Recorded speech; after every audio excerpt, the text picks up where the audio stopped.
রাধে রাধে বন্ধুরা, কেমন আছো সবাই? আশা করি সবাই ভালো আছো। ভালো থেকো, সুস্থ থেকো রাধারানীর দয়ায়। তো আমার সকালবেলায় গোপালকে দেখো ভোগ নিবেদন করেছি। এটা বাল্যভোগ আমার সকালবেলায় শাশুড়ি দিয়েছে। এটা 11টার খাবার, এটা আমার গোপালের। 11টার সময় আমি পুজো করি, সেই সময় আমি একটু গোপালকে খেতে দিই। একটু লুচি, মিষ্টি আর বিস্কুট দিয়েছি।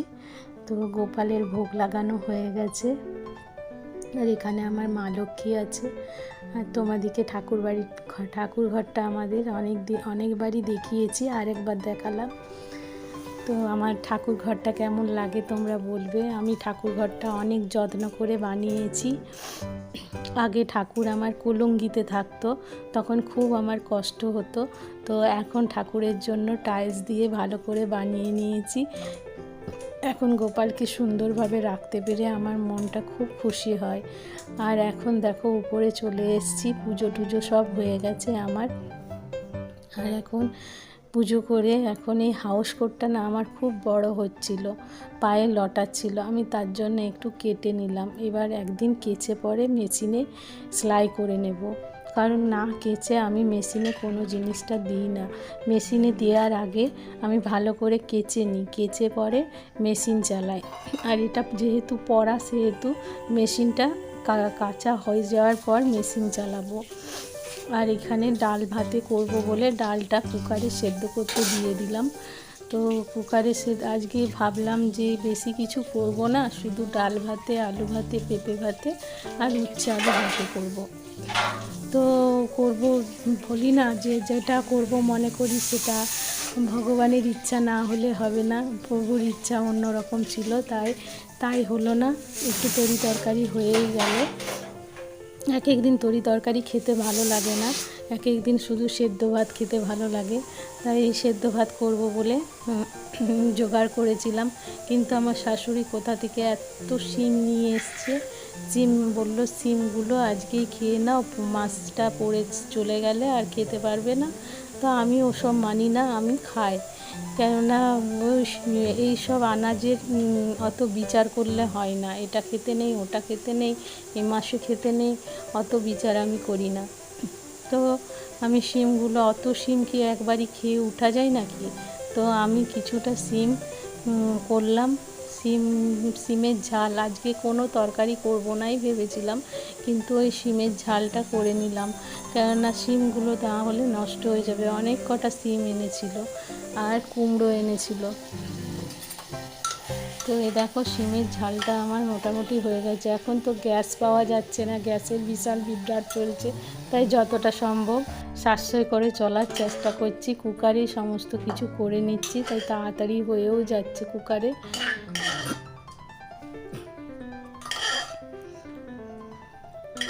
আমি কুকারে শিমের ঝালটা করে পরে আমি উচ্ছে আলুটা বসিয়ে দেবো ভাবলাম। উচ্ছে আলু চচ্চড়ি আজকে করব না, উচ্ছে আলু ভাতে করব।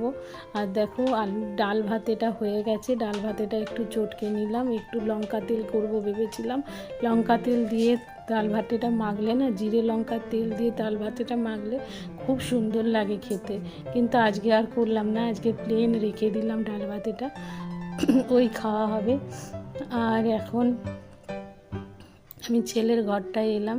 ছেলের ঘরটা একটু গুছিয়ে না লাগলে বেচারা রাত্রেবেলায় এসে ঘুমোতে ওর খুব কষ্ট হবে, তাই ছেলেটার ঘরটা একটু গুছিয়ে নিলাম। আর ওই আলমারিটা দেখেছো, আলমারিটা কীরকম নোংরা হয়েছে। কদিন ধরে মুছতে পারিনি। ড্রেসিং টেবিলটা কি নোংরা হয়েছে। আর এই আমাদের বাড়ির ধারে, রাস্তার ধারে বাড়ি বলে না, নোংরাটা একটু বেশিই হয়, তোমাদেরকে আগেই বলেছি। তো এখন আমি ড্রেসিং টেবিলটা একটু ভালো করে মুছে নিলাম, কারণ ড্রেসিং টেবিলটা এত নোংরা পড়েছিল যে একটু ভালো করে না মুছলেই নয়। তাই দুবার করে মুছে নিলাম। সব তো দেখানো সম্ভব নয়, শর্টে কাট করেই তোমাদেরকে সব কিছু দেখায়। আর এই ছেলের জামা কাপড়গুলো কবে থেকে কাঁচা হয়েছে, তোলার আর সময় হয়নি। ওরও তোলার সময় হয়নি, ও এসে কম্পিউটারে বসে যায়। কাজ করার আর ইচ্ছে করে না ওর। তাই আমি যতটা পারি আমার ছেলের কাজকর্ম সব গুছিয়ে করে দিই। ছেলের জামা কাপড়গুলো গুছিয়ে আলমারিতে তুলে দেবো। আর আজকে ঘরটা ঝাঁটপাট আমার হাজব্যান্ড দিয়ে গেছে, তাই আজ আর ঘর ঝাঁটপাট দেবো না। কাল ভালো করে ঘরটা মুছে নিয়েছি। প্রতিদিন ঘরটা মোছা সম্ভব হয়ে ওঠে না, কারণ ঘরটা বেশ বড়। একা করতে গেলে প্রায় 1 ঘন্টা কি 45 মিনিটের মতো সময় লেগে যায়। তাই এক এক দিন এক একটা কাজ করি, একবারই সব কাজ করতে আমার বড্ড হয়রানি মনে হয়। তাই প্রতিদিন এক একটা করে কাজ আমি গুছিয়ে মনে মনে ভেবে রেখে দিই আজকে এই কাজগুলো করে নেব। তো ভিডিও করতে এসে না একটা আমার খুব ভালো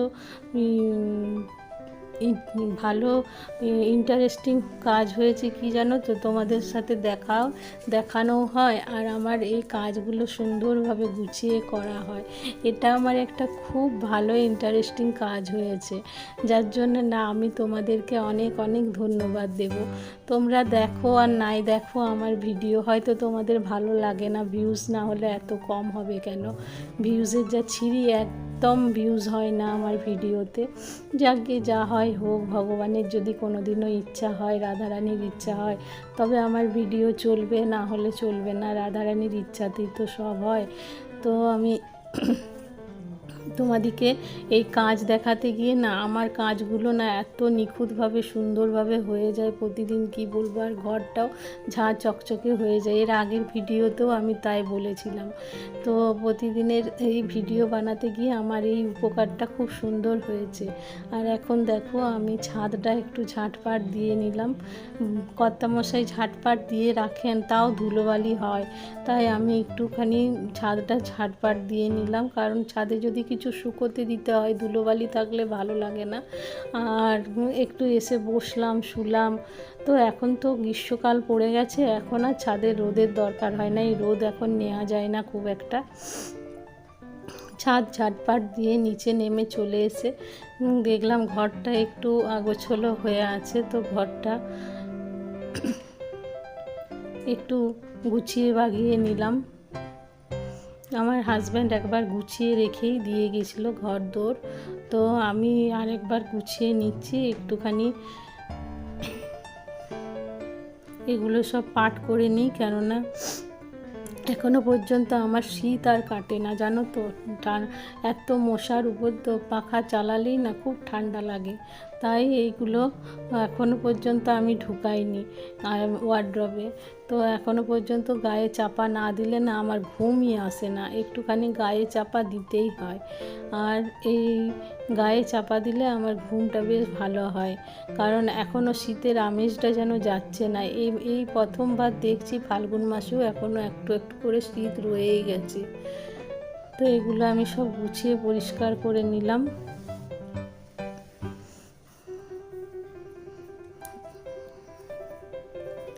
এই টেবিলটা মাঝে মধ্যেই মোছা হয়, প্রতিদিনই প্রায় মোছা হয়। এই টেবিলটা মুছে মুছে আমার অভ্যাস হয়ে গেছে, কারণ ঘরের সামনে এই টেবিলটা তো, তাই টেবিলটা মুছে মুছে আমার বেশ অভ্যাস হয়ে গেছে। প্রতিদিন না মুছলে আমার মনটা ঠিক ভালো লাগে না, একটু আধটু তো ধুলোবালি পড়েই। আর তোমাদের সাথে ভিডিও করতে গিয়ে না এখন এমন হয়ে গেছে, মনে হয় সব কিছু যেন পরিষ্কার পরিচ্ছন্ন নিখুঁত হয়ে থাকে, তাহলে আমার মনটাও খুব ভালো লাগে নিখুঁত পরিষ্কার পরিচ্ছন্ন থাকলে। বাড়িতে কেউ না কেউ আসেই, সব সময়ই কেউ না কেউ আসছে। এবার ঘর বাড়ি অযত্ন থাকলে লোকে নিন্দেও করবে, তাই একটুখানি, আর সব নিন্দের ভাগী আমাকেই হতে হবে।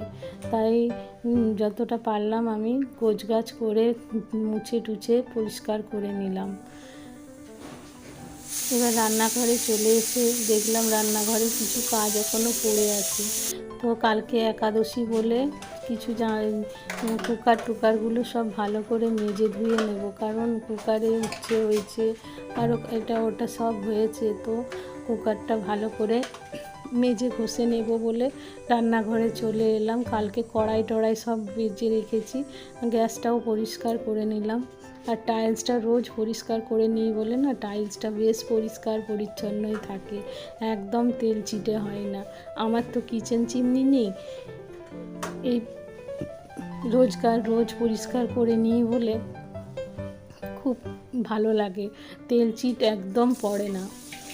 তো এখন টুকারগুলো সব ভালো করে মেজে ধুয়ে নেব, কারণ একাদশীর দিন এই টুকারগুলো খুব দরকার পড়ে, কারণ কুকার ছাড়া আমার এক মুহূর্ত চলে না, কারণ আমি সমস্ত কিছু কুকারেই রান্না করি, তো গ্যাসটা খুব সাশ্রয় হয়। আমার একটা গ্যাস প্রায় 3 মাস 2.5 মাস চলে যায়। আর এখন আমি রাতের রান্নাটা বসিয়ে দিচ্ছি, কুমড়ো আলুর তরকারি রাতে করব, রাতে খাওয়া হবে। তো রাতের রান্নাটা আমি করে নিলাম। উচ্ছে আলু চচ্চড়ি বলছি, সরি, এই কুমড়োর তরকারিটা একটা ফোন এসেছিলো, রেকর্ডিংয়ের সময় না ফোন টোন এলে না খুব অসুবিধায় পড়ে যায়, তাই ফোনটা ধরতে গিয়ে বেশ রেকর্ডিংয়ের বেশ প্রবলেম হয়ে গেল আমার। তো মাঝখানে রেকর্ডিং বন্ধ করে আমাকে ফোনটা ধরতে হলো, তাই খুব প্রবলেম পড়ে গেলাম। তো এখন আমি রাতের তরকারিটা বসিয়ে দিয়েছি। রাতের তরকারিটা বসানোর পর এখন এই বললাম না, কুকারগুলো একটু মেজে ঘষে নেব। তো কুকারগুলো একাদশী বলে কুকার সব ভালো করে পরিষ্কার পরিচ্ছন্ন করে নিলাম। করার পর মোটামুটি কাজকর্ম সব কমপ্লিট হয়ে গেছে। আর এইদিকে দেখো, রান্না করতে করতে, এই মাজা ঘষাগুলো করতে করতে আমার রান্নাটাও কমপ্লিট হয়ে গেছে, রাতের রান্নাও হয়ে গেছে। রাতের রান্নাটা করা থাকলে না আমার খুব সুবিধা হয়, শুধু রুটিটা বানালেই আমার হয়ে যায়। আর এটা পেঁপে ভাতেটা আমি চটকে নিচ্ছি। পেঁপে ভাতেটা আমাকে শুধু নুন আর লঙ্কা দিয়ে পেঁপে ভাতেটা চটকে নিলাম। আর আজকে বাজার এনেছে দেখো, শিম, পেঁপে, ডাঁটা, অনেক কটা ডাঁটা এনেছে, সজনে ডাঁটা। এগুলো কদিনকার রান্না বান্না হয়ে যাবে এই কটা দিয়ে। তো আজকে গোপালের এই ভোগটা এনেছে, আজকে গোপালের এই ভোগ খাবো। অনলাইনে কিছু জিনিস অর্ডার করেছিল, ওই আমাদের কেন্টের জলের পিউরিফায়ার সব টিউবগুলো অর্ডার করেছিল। তো সব কমপ্লিট হয়ে গেছে, এখন একটু বসে আছি। তো মা এসছি, হাজব্যান্ডকে খেতে দেবো। এই 2টো বাজছে, আমাদের খাওয়া দাওয়া হতে একটু দেরি হয়, এত তাড়াতাড়ি খাওয়া দাওয়া হয় না। তো ভিডিওটা আর লং করবো না, ভিডিওটা এখানে এন্ড করছি। এবার খাওয়া দাওয়া করে নেব। তো তোমাদের ভিডিও কেমন লাগছে জানাবে, পারলে একটা সাবস্ক্রাইব করো। তো আজকের মতো ভিডিওটা এখানে এন্ড করছি। রাধে রাধে, জয় শ্রীকৃষ্ণ, ভালো থেকো সবাই, সুস্থ থেকো।